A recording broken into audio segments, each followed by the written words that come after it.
Hello guys. तो मेरा नाम अभिषेक त्रिपाठी है।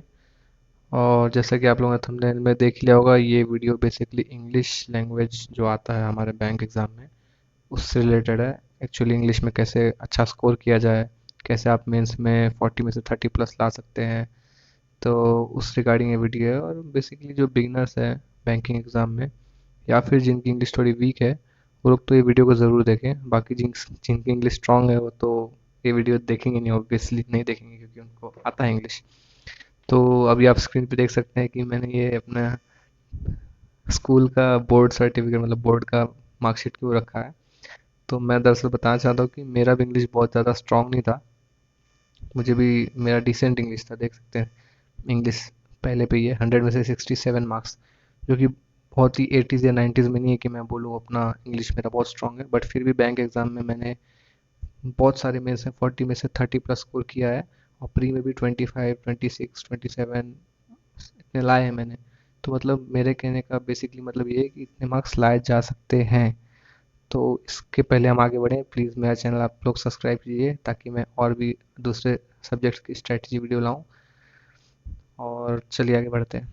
तो मेरे कुछ स्कोर कार्ड देख लीजिए, ताकि आप लोग को मालूम पड़े कि मेरे इंग्लिश में कितने स्कोर आए हैं। तो जैसे कि आप देखिए, यहाँ पे इंग्लिश में 40 में से 33 थे मुझे। IDBI का एग्ज़ाम था जो कि क्लियर नहीं हुआ था पिछले साल का। और ये है मेरा RRB असिस्टेंट का मेंस का। उसमें भी मुझे 40 में से 31.50 है इंग्लिश लैंग्वेज में। उसके बाद ये मेरा एग्ज़ाम क्लियर हो चुका है अभी इस साल ही। और ये मेरा है IPS PO मेंस का स्कोर कार्ड है मेरा। हाँ, IPS PO मेंस का स्कोर कार्ड है। इसमें भी मुझे 40 में से 31.25 मिले थे। इसका कट ऑफ बहुत हाई गया था।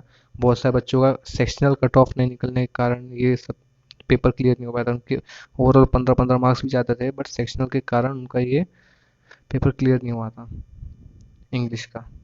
तो इंग्लिश में इसमें मुझे 31.25 मार्क्स थे। और ये इस साल का IDBI 2023 का एग्ज़ाम ये मेरा क्लियर हो गया। इसमें भी मुझे इंग्लिश में 30.75 मार्क्स है। तो जैसा कि आपने मेरा स्कोर कार्ड देखे अभी कि 30 प्लस मार्क्स मेरे बहुत सारे हैं। इसके अलावा भी एक दो मैंने RRB PO मेंस दिया था, उसमें भी मेरे 28-29 मार्क्स थे।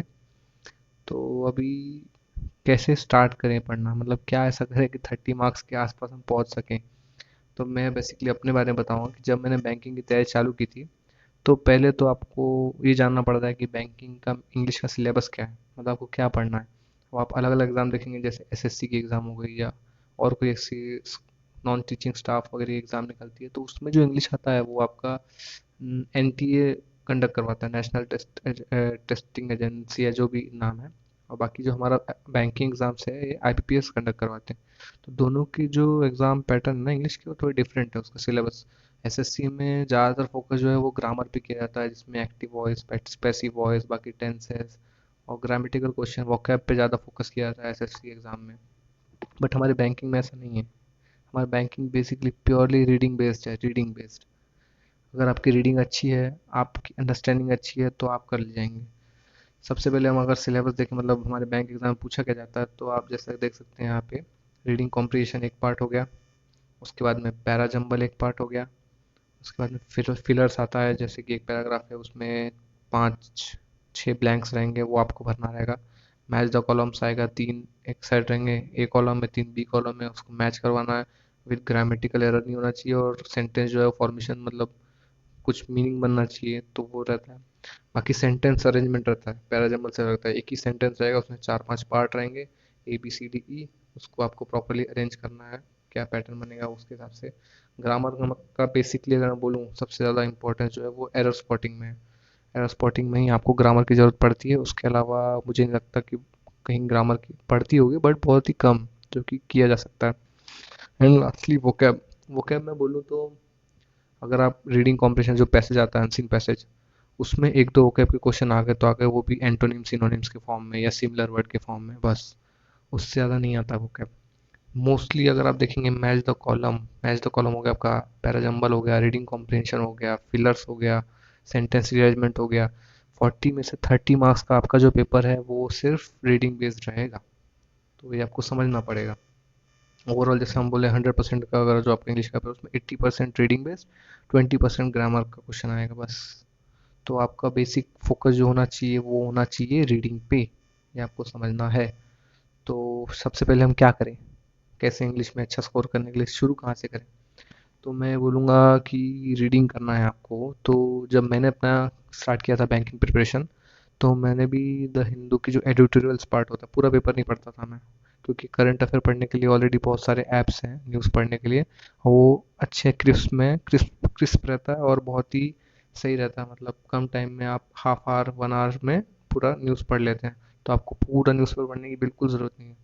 आप क्या कर सकते हैं, सिर्फ एडिटोरियल पार्ट खोलिए, और 2 एडिटोरियल रहता है दिन का, वो आप रीडिंग कीजिए उसकी, और उसको समझने की कोशिश कीजिए।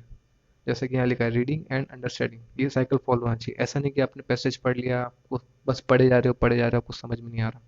आपको बेसिकली जो पैराग्राफ है ना उसका कंटेक्स्ट समझना पड़ेगा, उसका क्या क्या बताना चाह रहा है उस पैसेज में वो।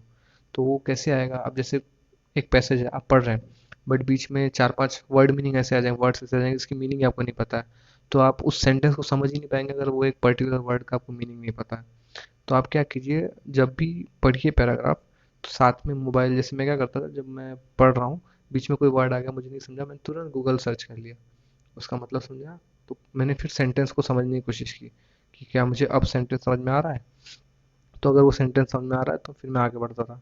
तो ऐसे करके मैं एक पैसेज पढ़ता था, 2 पैसेज पढ़ता था।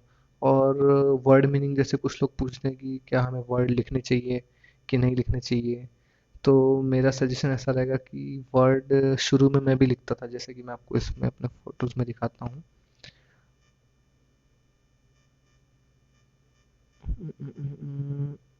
हाँ ये देखिए, जैसे मैं पर डेट, जैसे हम लोग करंट अफेयर का नोट्स बनाते हैं वैसे ही मैं इसका नोट्स बनाता था। इसमें जैसे देख रही ग्रेट है, उसका मीनिंग क्या है, उसके बाद में ट्रिक, उसको याद कैसे करें। पल्पेबली है, उसका मीनिंग क्या है, उसके सिनोनिम्स क्या होते हैं, फिर उसको ट्रिक से कैसे याद करें। ऐसा मैंने 1 महीना किया लगभग। मैंने 500 से 1000 वर्ड करीब लिख लिए थे। बट फिर मुझे समझा कि इसको तो हम रिवाइज करते ही नहीं है सही में देखा जाए तो, क्योंकि हमारे पास इतना टाइम नहीं होता, हमें और भी सब्जेक्ट प्रिपेयर करने होते हैं। तो फिर मैंने इसके लिए थोड़ा सा सोचा कि अब मैं सिर्फ पढ़ूंगा, अपने दिमाग में रिकॉर्ड करूंगा, क्योंकि वही वर्ड बार बार आते हैं, जैसे ये 1000 वर्ड नहीं, बहुत बार आते हैं। तो मैंने फिर लिखना बंद कर दिया। फिर मैं उसको क्या करता हूँ कि मॉक में, जैसे मैं जब कोई भी क्वेश्चन सॉल्व करता हूँ वो वर्ड आ गया तो मैं रिमेंबर कर लेता हूँ, हाँ ऐसा कुछ आया था। जब वही वही आप देते जाओगे ना बार बार, कहीं ना कहीं वो वर्ड रिपीट होता ही है। तो आप ऐसा लिखने का नहीं करेंगे तो भी चलेगा, क्योंकि वो उसमें टाइम वेस्ट होता है, वो मैं कर चुका हूँ इसलिए मैं बता रहा हूँ आपको। सेकेंडली वोकैब, वही मैंने जैसा बताया कि आप लिखा मत कीजिए, आप पढ़िए, समझिए और उसको रिकॉल करिए, अगली बार जब वर्ड आएगा तो फिर से एक बार पढ़ लीजिएगा। बाकी 120 रूल्स ये बहुत इंपॉर्टेंट है। अगर आपको एरर स्पॉटिंग हो गया या फिलर में जहाँ ब्लैंक से, अगर आप ग्रामेटिकली भी फिल द ब्लैंक्स कर सकते हैं, या मैसेज मैच द कॉलम में भी यूज़ कर सकते हैं इसका।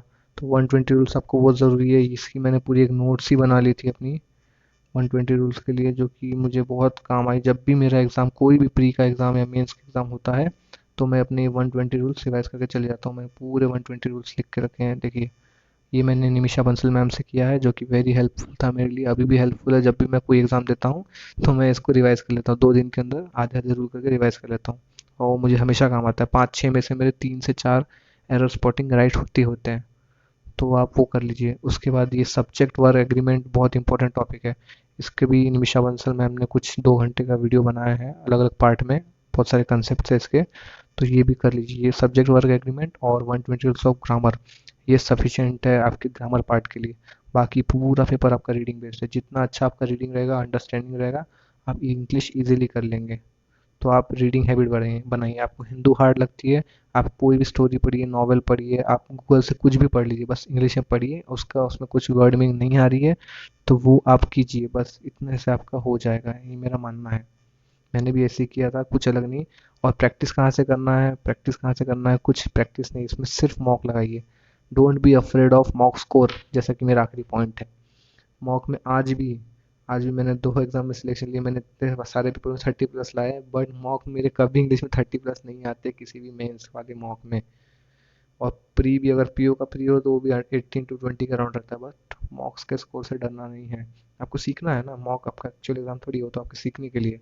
मॉक में क्या होता है कि थोड़ा नेक्स्ट लेवल रहता है इंग्लिश, वो एक्चुअल लेवल से हार्ड ही रहता है। अगर आप समझे कि मॉक कैसा आएगा तो नहीं, मॉक में भी जैसे प्रैक्टिस मॉक हो गया, गाइड हो गया, ये थोड़ा और हाई लेवल है।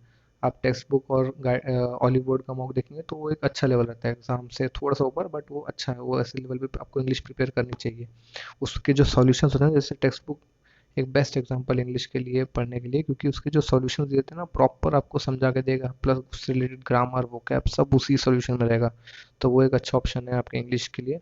और मॉक के स्कोर मैं भी बता रहा हूँ, मेरे भी 20, 25, 40 में से कभी 18 ऐसे आते हैं, बट उससे डरना नहीं है, क्योंकि वैसा पेपर आता नहीं है, वो आपके सीखने के लिए होता है।